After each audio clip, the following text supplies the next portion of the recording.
He had drawn the last words out, and Brandy had caught his meaning. She immediately thought of the last time he had tried pleasing her. It had been their first and last date almost 2 years ago. She had arrived in town not knowing a soul, and he had been eager to make her acquaintance and get her into his bed, and after a time she had accommodated him, only to roll away less than 30 minutes later, totally disappointed. It wasn't that he hadn't tried, because Lord knows he had, but once she had lain on her back, she couldn't get past the fact that he was a man older than her father. And although the outside package was pretty damn tempting, since he didn't look the age of 60, his techniques in the bedroom, in her opinion, were outdated and left a lot to be desired. But what had developed between them afterward was a close friendship, and she much preferred it that way. He had been the one to tell her about the support group for professional black businesswomen called Savvy Sistahs Who Mean Business.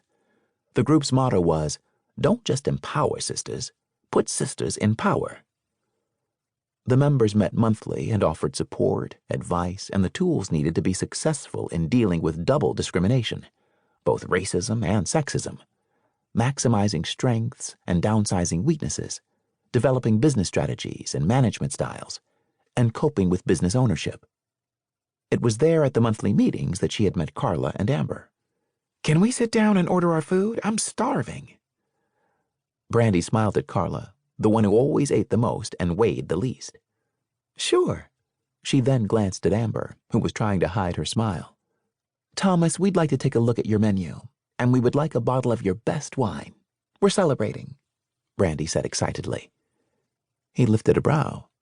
"Oh? And what's the occasion, if I may ask?" A beguiling smile touched the corners of Brandy's mouth. "A year of friendship and the success of our businesses." Their plates were cleared from the table, and Brandy reached for her wine glass while studying Carla's worried expression. "Is anything wrong?" Carla met Brandy's gaze and smiled. She'd been caught. "No, not really. I was just wondering how Craig's doing." Brandy took a sip and nodded, understanding completely. Craig was Carla's 2-year-old son.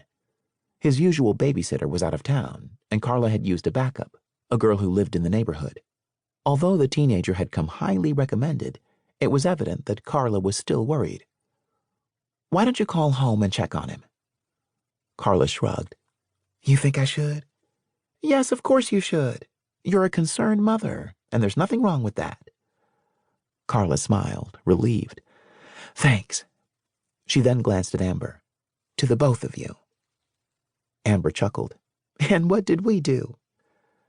"Extending your friendships and being there for me this past year, being honorary aunties to Craig, and stepping in to help out during those last-minute business trips when Mrs. Boston or Sonia wasn't available." Brandy nodded. "Speaking of Sonia, where is she tonight? I'm surprised she doesn't have Craig," she said about the woman who was Carla's best friend from high school and Craig's godmother. A smile touched Carla's lips. "Sonia had a date, and I couldn't ask her to change her plans on my account.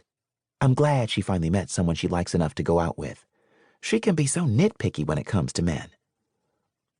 Amber laughed as she took a sip of her own wine. "Look who's talking." A slight frown marred Carla's smooth forehead. "I'm not nitpicky. I just choose not to date anyone seriously until Craig is older." She held Amber's gaze. "So what's your reason for being nitpicky?" When Amber didn't answer and started studying her wine glass too long for comfort, Brandy decided to shift the attention to herself and open up a topic that the three of them had avoided since meeting. The details of their past.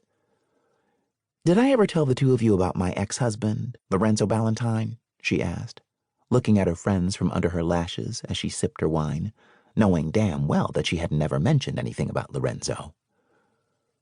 When Carla and Amber simultaneously said, "No," she smiled. "I think few people can recall with absolute certainty the precise moment that may have changed their lives. I can definitely remember mine." She reached for the wine bottle to pour more wine into her glass before she continued. "It was 2 years ago, 2 days before my wedding, when I discovered that my fiancé, the man I loved completely and planned to marry, had been unfaithful with my best friend, Jolene Bradford, the woman who was maid of honor in my wedding."